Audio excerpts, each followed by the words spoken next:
जय श्री राम दोस्तों। उज्जैन का महाकालेश्वर मंदिर भारत के 12 ज्योतिर्लिंगों में से एक है। दुनिया भर से श्रद्धालु भोले बाबा के दर्शन के लिए आते हैं। इस मंदिर से जुड़े कई रहस्य हैं। आइए जानते हैं। भारत में कई ऐसे मंदिर हैं जिनसे अलग तरह के रहस्य जुड़े हुए हैं। महाकालेश्वर मंदिर उन्हीं में से एक है। कहते हैं कि महाकाल का शिवलिंग तब प्रकट हुआ था जब राक्षस को मारना था। उस समय भगवान शिव राक्षस के लिए काल बनकर आए थे।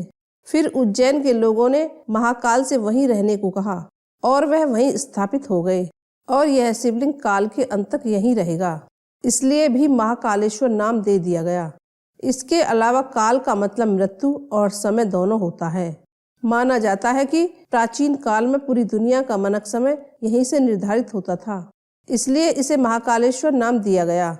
प्राचीन काल में राजा चंद्रसेन शिव के बहुत बड़े उपासक माने जाते थे।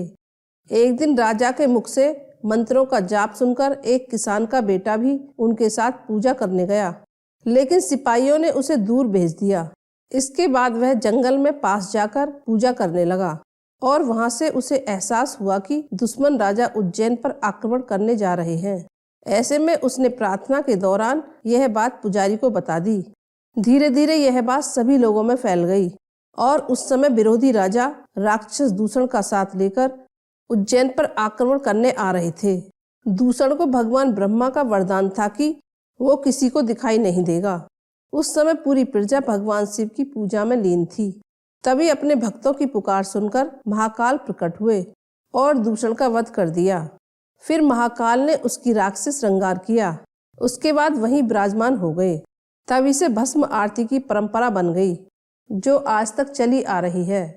इसके अलावा हर 12 साल में कुंभ मेले का भी आयोजन किया जाता है, जिसे सिंहस्थ के नाम से जाना जाता है और यह प्राचीन नगरी संस्कृत के महान कवि कालिदास की नगरी के नाम से भी काफी प्रचलित है।